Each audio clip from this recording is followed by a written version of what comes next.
Hello mga kabisdak, for this video papasyalan natin tong Cloud9. So ating silipin guys, tara. So ito yung entrance ng Cloud9. So pag may service po kayong dala, ayan po, free parking na rin sila. Napakalawak ng parking ng Cloud9.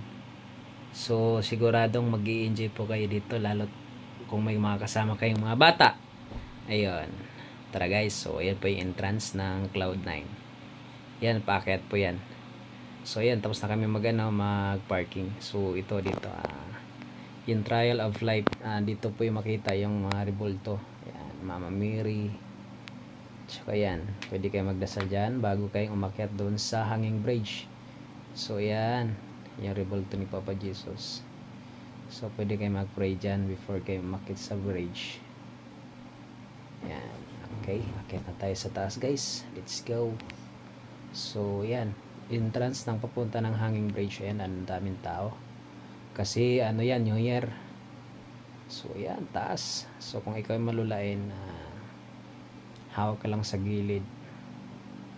Yan, napakasarap dyan guys. Gusto nyo ma-experience yung hanging bridge ng 360 Cloud9. Yan, napakasarap ng hangin sa taas. So ayan, dito na tayo sa entrance.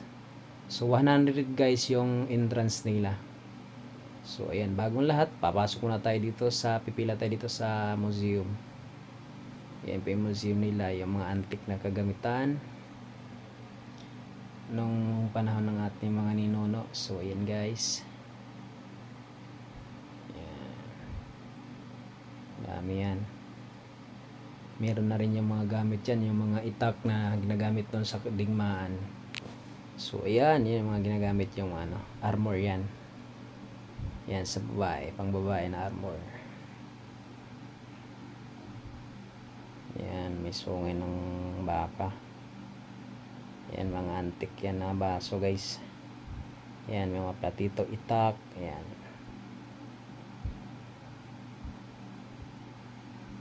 Yan, ganda. So bago kayo pupasok sa aakyat sa hanging bridge, so dyan muna kayo dadaan sa sa museum nila. So makita mo talaga yung iba't ibang mga antique na kagamitan nung panahon ng ating mga ninuno. So yan, iba't ibang yung lugar kung saan siya galing. So dyan po nilalagay nila. Naparami po dyan guys. Yung iba hindi natin alam. Anong tawag si bang dyan, yung mga antique na yan. Yan, may mga baso, banga guys, banga. Alam yung banga, lagayan ng tubig sa probinsya, meron dyan. Yan. So pag umakyat kayo dyan sa Cloud9, grabe, pagka grabe, 100 solid na guys. Matatanaw nyo yung buong Antipolo, matatanaw nyo yung overlooking mall sa Maynila guys. Yan, dami antik yan yung tinidor nila guys tinidor ng noon ng ating mga lupit. Ayan mga ginagamit digmaan. May samurai pa dyan guys. Ayan lupit ng samurai. So yun guys, aakyat na tayo sa taas. So dito sa umpisa medyo malulain tayo, nanginginig po ako dyan. So kalagitnaan hindi ko na kaya mag video, kaya pinatay ko na lang. So yan, panoorin nyo na lang guys. Sulit talaga. So yan, kasi umaalog-alog yung yung bridge na yan. So pag ikaw malulain, talagang nanginginig. Ang dami nanginginig dyan ng tuhod. Yung meron ako nakita dyan, grabe, parang mangyak-ngyak. Yan, taas na, sobrang taas na yan. Yan, kagandahan dyan, walang hangin. Pero pag mahangin yan, yung tulay na yan, yung bridge na yan, aalog-alog. So mas lalong nakakatakot kasi duduyan-duyan yun taas yan. Yan, kaya mong puno